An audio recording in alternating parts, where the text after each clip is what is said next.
ఆవేశం అనేది ఎప్పటికైనా అనర్థమే.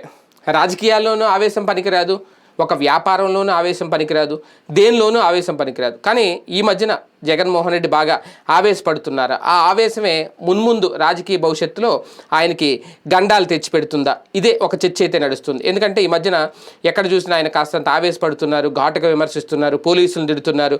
ఇదంతా బాగానే ఉంది. కానీ ఒక పార్టీ ఓడిపోయిన తర్వాత సదరు పార్టీ అధికారంలో ఉన్నప్పుడు చేసిన కార్యక్రమాల కారణంగా అంతో ఇంతో సానుభూతి అయితే పెరుగుద్ది. అది ఏ పార్టీకైనా వస్తుంది. 2021-22 మధ్య టీడీపీ విషయంలో కూడా అదే జరిగింది. దీన్ని అందిపుచ్చుకున్న చంద్రబాబు వెంటనే ప్రజల మధ్య కాకరేపారు. ఫలితంగా ఆయన అరెస్టుపై తెలుగు జాతి మొత్తం స్పందించింది. ఇలా ఒక సానుభూతి పెంచుకొని దాన్ని కొనసాగించే కార్యక్రమానికి పార్టీలు సాధ్యమైనంత వరకు ప్రాధాన్యత ఇస్తూ ఉంటాయి. ఇది పార్టీలకు వెన్నుదన్నుగా కూడా మారుతుంది. ఈ కోణంలో చూసుకుంటే వైసీపీ విషయంలో సానుభూతి అనేది పెరగకపోగా మరింత వివాదాల సుడిలో చిక్కుకుపోతుందా అనే ప్రశ్న అయితే వినిపిస్తుంది. ఎందుకు అంటే వైసీపీ అధినేత చేస్తున్న వ్యాఖ్యలను ఏవైతే ఉన్నాయో పార్టీని మరింత భ్రష్టు పట్టిస్తున్నాయే అనే ఆవేదన, ఆందోళన కూడా కొంతమందిలో ఉంది. పార్టీ సీనియర్ల నుంచే ఇది వినిపిస్తోందట.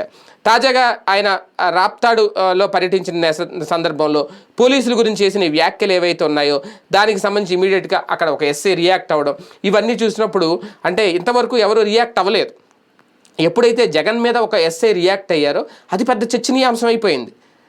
పోలీసులు యూనిఫామ్ తీసేయడం అంటే అరటిపండు తొక్క తీసేయడం అంత ఈజీ కాదు అంటూ ఆయన చెప్పడం జగన్మోహన్ రెడ్డికి ఒక ఎస్ఐ స్థాయి వ్యక్తి ఇచ్చిన వార్నింగ్ అన్నట్టుగా ప్రజల్లోకి వెళ్ళిపోయింది.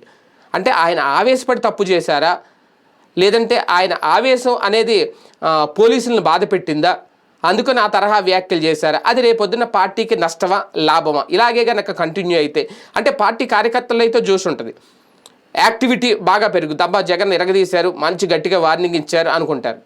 కానీ అది రేపొద్దున్న లాస్ట్ టైం ఉద్యోగుల్లో కూడా అలాగే వ్యతిరేకత వచ్చింది కదా జగన్మోహన్ రెడ్డి గారికి, ఆ పీఆర్సీ విషయంలో, ఇవన్నీ విషయాల్లోనూ అప్పట్లో.